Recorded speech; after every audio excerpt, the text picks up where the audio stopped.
easily found ways to entertain himself, and he was especially skilled at finding amusement in the middle of hardship. Since there was nothing else to amuse himself with, he could only use Lan Wangji. "Brother Wangji," he said. Lan Wangji was as motionless as the high mountains. "Wangji," he said again. Wangji behaved as though he couldn't hear. "Lan Wangji," Wei Wuxian said. "Lan Chan," he said. Lan Wangji's brush finally stalled, and he slowly lifted his head and shot Wei Wuxian a cold glare. The troublemaking boy ducked back and raised his hands in self-defense. "Don't look at me that way. I only called you by your birth name because you wouldn't answer to Lan Wangji. If you're upset, you can call me by my birth name too." "Put down your leg," Lan Wangji said. With his body tilted sideways and his leg in the air, Wei Wuxian's posture was anything but proper. Upon seeing that he had finally provoked Lan Wangji into opening his mouth, he felt a burst of hidden delight, as though the clouds had parted and revealed the light of the moon. He did as the boy said and put his leg down, but he also unconsciously leaned closer and pressed his arms against the table, leaving his posture just as indecorous. Solemnly, he said, "Lan Chan, I have a question. Do you really hate me?" Lan Wangji's gaze dropped, and his eyelashes cast fine shadows upon his jade cheeks. Immediately, Wei Wuxian said, "Come on, you only said a few words, and now you're ignoring me again. I want to own up to my mistakes and apologize. Could you look at me?" After a moment, he continued, "So you aren't going to look at me. That's okay. I'll say it anyway. I was wrong that evening. I made a mistake. I shouldn't have snuck out or drunk alcohol or fought with you. But I promise I wasn't trying to provoke you. I really hadn't read your clan's rules. The Zhang clan's rules are just told to us verbally. They aren't written down. Otherwise, I definitely wouldn't have done it." He finished speaking and thought, "Definitely wouldn't have drunk that jar of Emperor's Smile in your face. I would have hidden it somewhere and drunk it secretly in my room. Every day, I'd drink and share it with everyone until we're all satisfied." He spoke again. "Also, let's be reasonable here. Who was the person who started the fight? You. If you hadn't struck first, we could have talked it out and cleared everything up. But if someone hits me, I have to hit him back, you know? You can't blame me for that. Lan Chan, are you listening to me? Look at me. Young Master Lan." He snapped his fingers. "Brother Lan, give me some face. Look at me." Lan Wangji didn't even glance up. "Copy the book another time," he said. Immediately, Wei Wuxian's body slumped. "Oh, come on. Don't be like this," he said. "I was wrong, okay?" The other boy mercilessly exposed his lie. "Your remorse is not the least bit sincere." I'm sorry, Wei Wuxian said, utterly shamelessly. "However many times you want me to say it, I'll say it. I can even kneel if you want." Lan Wangji set aside his brush, thinking that the boy had finally reached his limit of patience and was about to hit him. Wei Wuxian prepared a laugh and a sunny smile. But suddenly, he discovered his lips were glued shut, preventing him from even cracking open his mouth. The color of his face drastically changed. He said with the greatest effort. Lan Wangji closed his eyes and let out a light breath. When he opened his eyes, his expression was tranquil again, and he lifted his brush as though nothing had happened. Though Wei Wuxian had long ago heard of the Lun clan's horrible, silencing spell, he had refused to believe in something so evil. But even after messing with his lips for so long, their corners had been scratched red. He could still find no way to pry his mouth open. Thus, he nabbed a piece of paper, let his brush fly across the page, and threw the product at Lan Wangji. The boy glanced at it before crumpling it into a ball and throwing it away. Ludicrous, he said. Wei Wuxian was so peeved that he rolled over his mat, climbed up, and wrote another. He slapped it in front of Lan Wangji, who crumpled it into a ball and threw it away again. The silencing spell didn't lift until after Wei Wuxian had finished his copying. The second day, upon re-entering the library pavilion, he discovered that all of the wads of paper littering the floor had been removed. Wei Wuxian had always been the type who forgot the pain of an injury as soon as it had healed. Yesterday, he had suffered the effects of the silencing spell, yet today he felt his mouth itch intolerably after sitting for about half an hour. Live or die, he started to speak, but before he had even gotten out more than a couple of sentences, he was silenced again. Since he was unable to open his mouth, he scrawled a few things on a sheet of paper and shoved it at Lan Wangji, who again crumpled the missive up into a ball and threw it on the floor. The third day passed in the same manner. Again and again, Wei Wuxian was silenced, up to the very last day of his punishment. On this day, Lan Wangji noticed that Wei Wuxian seemed somewhat different. During his entire stay at Gusu, the troublemaker left his sword everywhere. Lan Wangji had never seen him wear it properly, but today he had indeed brought it with him, slamming it on the side of the table. Furthermore, he didn't stubbornly try to harass Lan Wangji hundreds of different ways, and picked up his brush as soon as he sat down without uttering a single word. He was so obedient that it was bizarre. Though Lan Wangji was given no reason to silence him, he did glance at him a couple of times, as though unable to believe that the boy from Yunmeng had suddenly become so well behaved. But sure enough, Wei Wuxian grew tired and miserable after not too long, and started to lapse back into his old bad habits. He sent a piece of paper over to Lan Wangji and pestered him to take a look. Lan Wangji thought it would contain yet more random, pointless nonsense, but some god or demon must have induced him to glance over it anyway.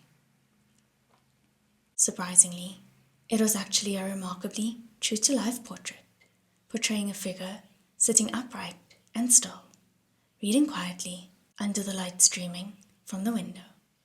The figure was, in fact, Lan Wangji himself. The corners of Wei Wuxian's lips quirked up as soon as he saw that the boy hadn't immediately averted his gaze. He wiggled his eyebrows at Lan Wangji and winked. Even unspoken, the meaning was clear. Was it good? Did it look like him? Instead of employing your free time to copy, you choose to draw random pictures. I suppose your punishment will never end. Lan Wangji intoned slowly. Wei Wuxian blew on still wet brushstrokes and spoke with a flippant attitude. I'm already done copying, so I won't be coming tomorrow. Lan Wangji's long, slender fingers seemed to slow before flicking to the next page of the slightly yellowed volume before him. But he didn't silence Wei Wuxian. When the latter saw that he had failed to provoke the Lun boy, he took the picture and lightly threw it at him. Take it, he said. The picture fluttered onto a bamboo mat, but Lan Wangji had no intention of picking it up. Over the course of these days, where Wuxian had scrawled apologies, words of anger or hatred, and pleas of mercy freely, and the missives had all been treated the exact same way. He was used to it and paid it no mind. Suddenly he said, "I forgot. I need to add something." He picked up his brush, made a few more strokes, glanced at the picture, then glanced back at the real person, and fell to the ground, laughing. Setting aside his book, Lan Wangji scanned the image and discovered that Wei Wuxian had added a flower to the hair by his temple. The corner of his lips seemed to pull back. Wei Wuxian climbed up and hastily preempted him. "Ludicrous, right? I just know you're going to say it's ludicrous. How about you use a different word or add a syllable or two?" "Extremely ludicrous," Lan Wangji said coldly.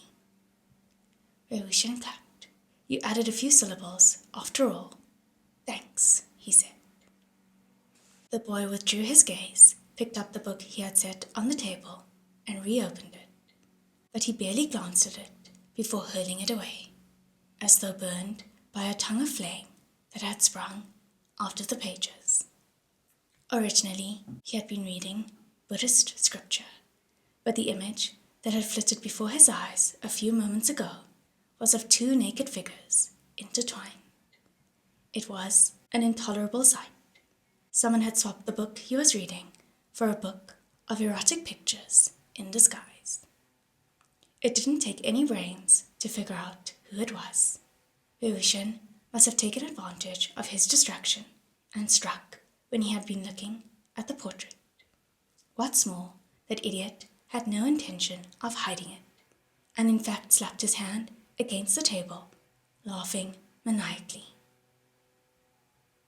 As though fleeing a nest of scorpions, Lan Wangji retreated immediately to the corner of the room. "Wei Ying," he hissed furiously. As Wei Wuxian had practically rolled under the table laughing, he struggled to raise his hand. "Here, I'm here," he said. Swiftly, Lan Wangji drew beechen.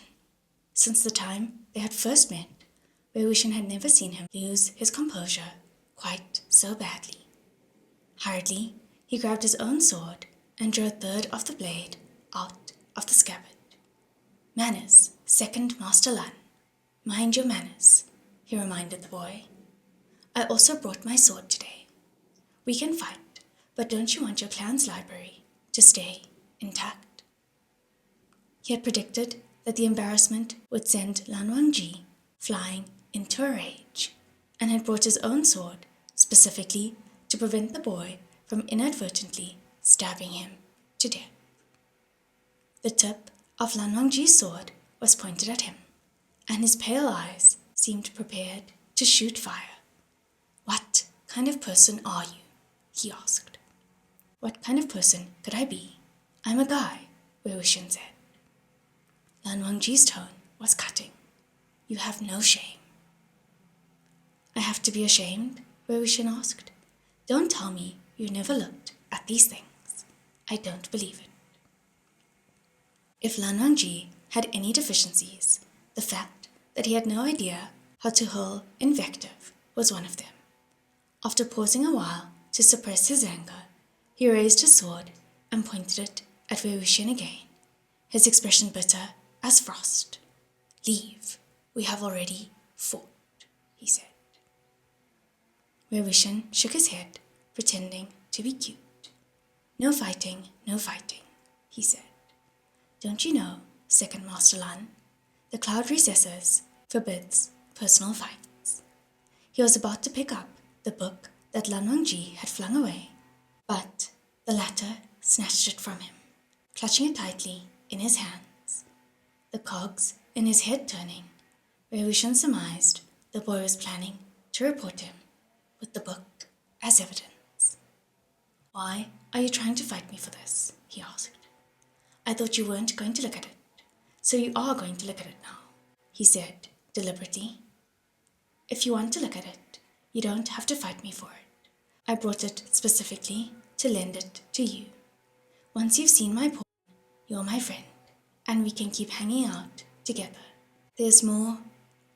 Lan Wangji's face had turned white, and he spoke every word like a sentence.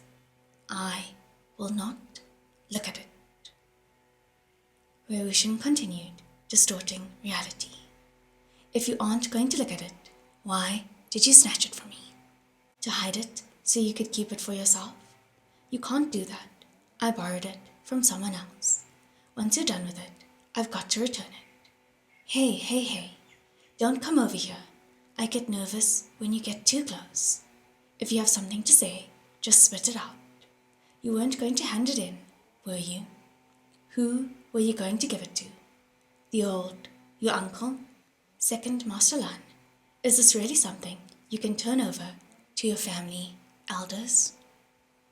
They're going to think you looked through it yourself before presenting it to them. Considering how thin your skin is, I'm afraid you might die of shame. Lan Wangji's spiritual energy poured into his right hand, and the book was shredded into 1,000,000 tiny pieces, which fluttered around before drifting down from the air. Wei Wuxian's concern that his crime would be discovered eased once he saw he had successfully provoked the boy into destroying the corpse and burying the evidence. He feigned a great sorrow. What a waste, he said. He nipped a scrap of paper that had landed on his hair and raised it to Lan Wangji's face, which was still pale with anger. Lan Chan, everything about you is great, except your love of throwing things everywhere, he said. Tell me, how many wads of paper have you tossed to the ground these past few days? Today, even throwing those wads of paper isn't enough to satisfy you. You have to shred things too.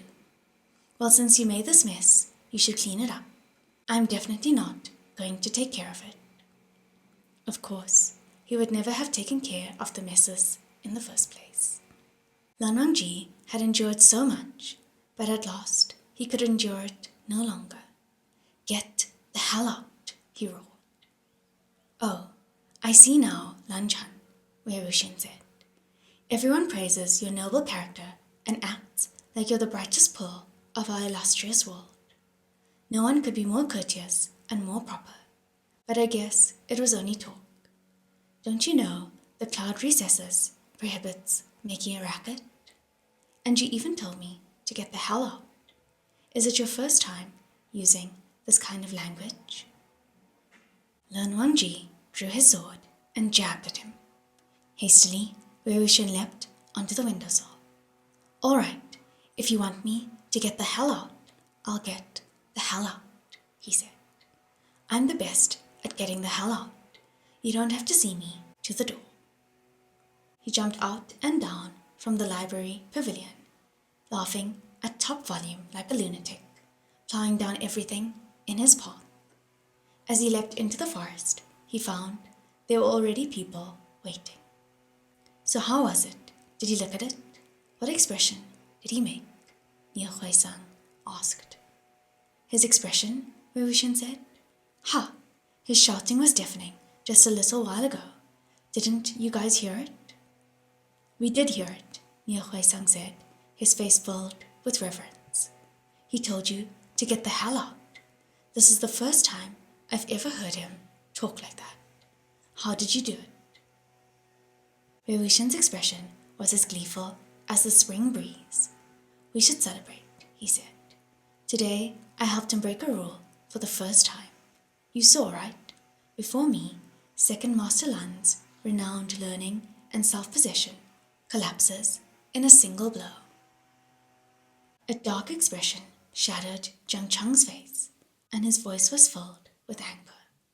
Why are you so proud of yourself? He said. What is there to be proud of? Is being told to get out some amazing accomplishment? You're making our entire clan lose face. Wei Wuxian said. I tried really hard to apologize to him, but he didn't even pay attention. He silenced me for days and days. So what's wrong with messing with him a little bit? I gave him Brother Huaisang's precious with good intentions. It's such a pity what happened to it. I didn't even get to finish the book, but it was magnificent. This Lan Chan is so unromantic and cold. He even got upset when I offered it to him. What a waste of his face.